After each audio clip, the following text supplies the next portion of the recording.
Hello बच्चों, अब हम डिस्कस करने वाले हैं एक्सरसाइज 15.1 क्वेश्चंस नंबर 11 को। ऑलरेडी हम डिस्कस कर चुके हैं एक्सरसाइज 15.1 के क्वेश्चंस नंबर 1 से लेकर के क्वेश्चंस नंबर 8 तक। अगर अभी तक आपने उस वीडियो को नहीं देखा हो तो मैं आपसे रिक्वेस्ट करता हूं कि आप उस वीडियो को देख लीजिए। आपको डिस्क्रिप्शन में लिंक मिल जाएगा, वहां पर जा करके भी आप उस वीडियो को देख सकते हैं।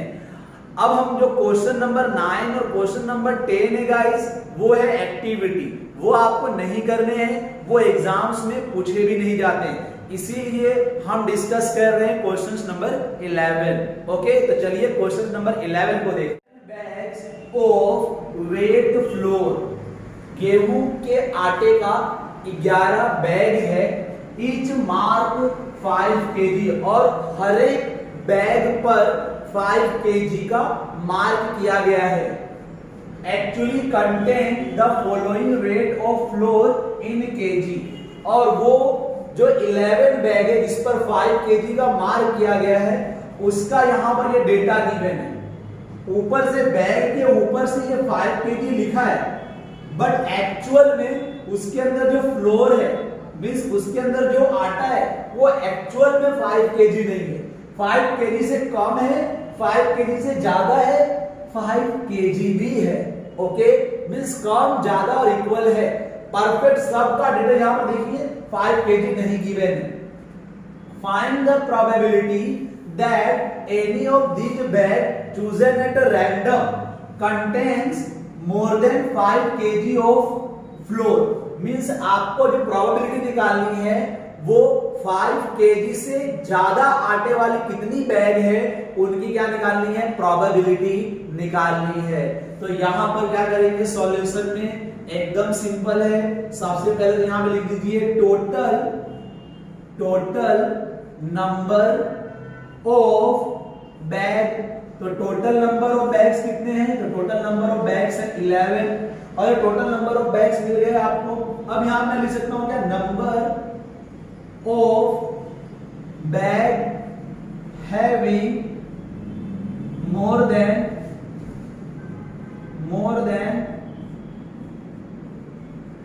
5 kg फ्लोर। तो अब देखिए यहां पर वैसे बैग निकालिए जिनका क्या हो, 5 kg से ज्यादा हो। तो देखिए यहां पर 5.05 ज्यादा है, 5.08, 5.03, 5.06, 5.08, 5.04, 5.07, इतने बैग है जो क्या है 5 kg से ज्यादा है। 1 2 3 4 5 6 7, तो आपने काउंट किया, आंसर कितना आ गया 7। अब यहां पर क्या करना है, प्रोबेबिलिटी निकालनी। तो प्रोबेबिलिटी यहां पर number of bag having more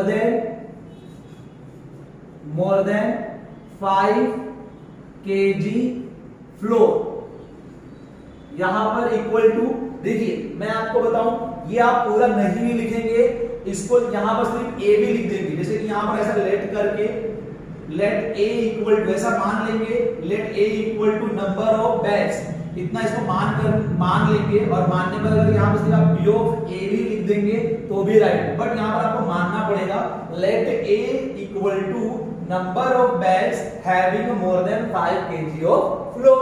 अगर नहीं मानेंगे तो आपको ये ब्रैकेट में, इतना बड़ा ब्रैकेट में लिखना होगा। अब यहां पर क्या करना है हमारे पास, तो हमारे पास फॉर्मूला है, number of favourable outcomes upon total number of outcomes. Means हमारा जो फॉर्मूला बनेगा वो number of having more than 5 kg floor, total number of bags.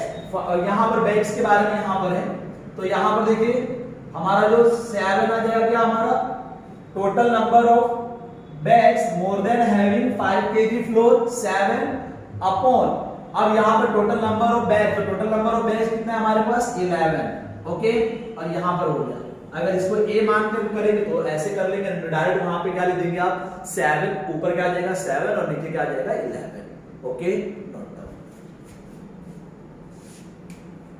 अब है क्वेश्चन नंबर 12। क्वेश्चन नंबर 12 देखिए क्या कह रहा है।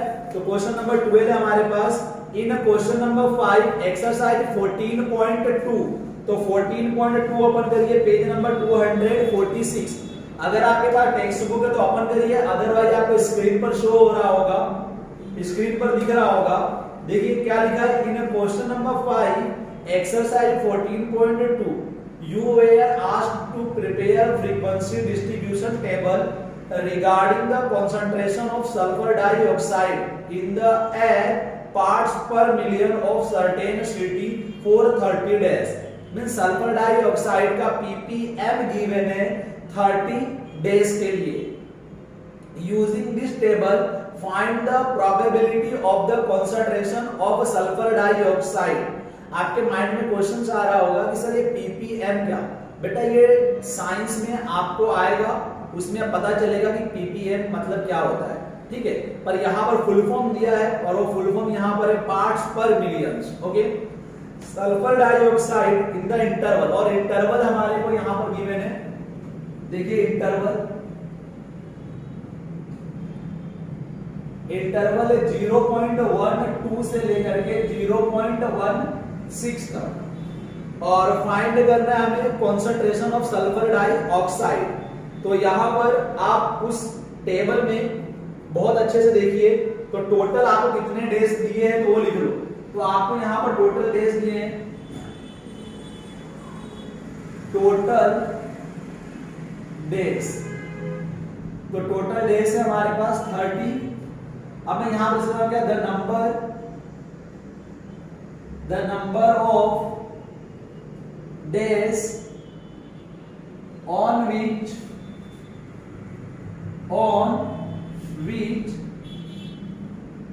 the sulfur dioxide concentration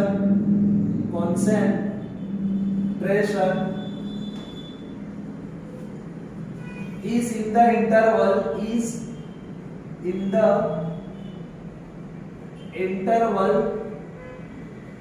0.12 to 0.16। तो गाइस आप उस टेबल में देखिए, उस टेबल को अगर आप ओपन करेंगे तो वहां पे देखिए फर्स्ट कॉलम, तो फर्स्ट कॉलम में 0.13 इसके बीच में आना चाहिए। तो इसके बीच में क्या क्या आएगा, इसके बीच में आएगा 0.13, 0.14, 0.15, ये तीन नंबर इसके बीच में आएगा। तो देखते हैं कॉलम वाइज। फर्स्ट कॉलम में देखिए 0.03, 0.16, 0.11। फर्स्ट कॉलम में कोई भी नंबर इसके बीच में आ रहा है क्या, नहीं। सेकंड कॉलम देखो, सेकंड कॉलम 0.08, 0.05 वाला देखो आ रहा है, नहीं। थर्ड कॉलम में देखो, थर्ड कॉलम में भी नहीं है। फोर्थ वाला कॉलम देखो, फोर्थ वाले कॉलम में देखो गाइस 0.13 आ रहा होगा, देखो वहां पर टिक मारो, टिक देखो 0.13 आ रहा है कि नहीं आ रहा है, 0.13 आया। फिर फिफ्थ वाला कॉलम देखते हैं, नहीं फिफ्थ कॉलम में भी कुछ नहीं है। सिक्स कॉलम में देखो इसके बीच में कुछ नहीं आया, मतलब सिर्फ कितना आया 1, कितना आ गया 1। तो अब यहां पर हमें इसकी प्रोबेबिलिटी निकालनी है, तो इसको हमने मान लिया P of A equal to, इसको क्या कहते हैं, लेट कर लेते हैं, let A equal to the number of days on which the sulphur dioxide concentration in the interval 0.12 से लेकर के 0.16 कितना है 1।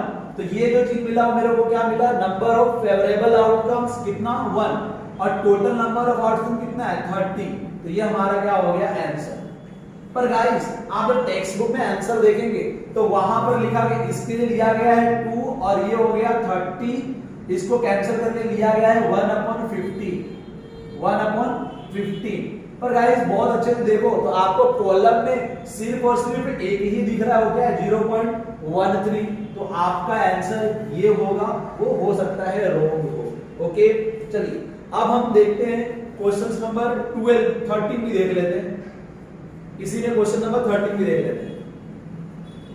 Question number 13, in a question number 1 exercise 14.2 you were asked to prepare a frequency distribution table regarding the blood group of 30 student of class के 30 student का blood group है। वहां पर use this table to determine the probability that a student of this class select at random has a blood group of AB। आपको screen पर दिख रहा होगा और इसमें से हमें AB, तो देखिए वहां पर एक्सरसाइज पे देखते हैं। देखिए ब्लड ग्रुप दिया है तो पहले A दिया है, फिर B, फिर O, फिर AB, फिर O। तो फर्स्ट वाले कॉलम में देखिए कितने AB हैं, एक AB फर्स्ट वाले रो में। ऐसे वाले रो में देखो A है, फिर B, फिर O, तो एक देखिए वहां पर दिख रहा होगा आपको AB, दिख रहा है क्या आपको AB? यस, फर्स्ट वाले रो में। सेकंड वाले रो में देखो फिर से एक AB दिखा आपको, उसके आगे बढ़ेंगे एक और AB दिखा, तो टोटल कितने AB दिख गए आपको? 3। ओके, चलिए क्वेश्चन हमें क्या पूछ रहा था? AB पूछ रहा था। तो अब क्या करेंगे यहाँ पर सॉल्यूशन में नंबर ऑफ, आगे लिख लीजिए टोटल नंबर ऑफ स्टूडेंट। तो टोटल नंबर ऑफ स्टूडेंट कितने गाइस? 30 है। देखिए अब यहां पर लिख दीजिए नंबर ऑफ स्टूडेंट हैविंग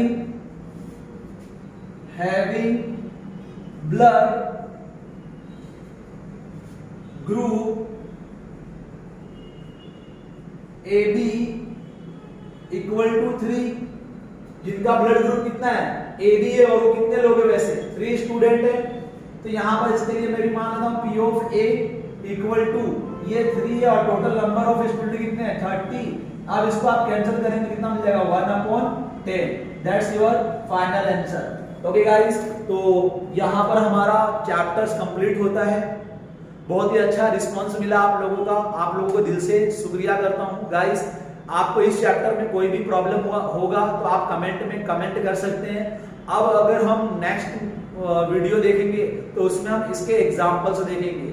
आपको इस चैप्टर्स में कोई भी क्वेश्चन में प्रॉब्लम आएगा तो आप कमेंट करके या व्हाट्सएप करके आप पूछ सकते हैं। ओके, आपको डिस्क्रिप्शन में सब कुछ मिल जाएगा। Thank you.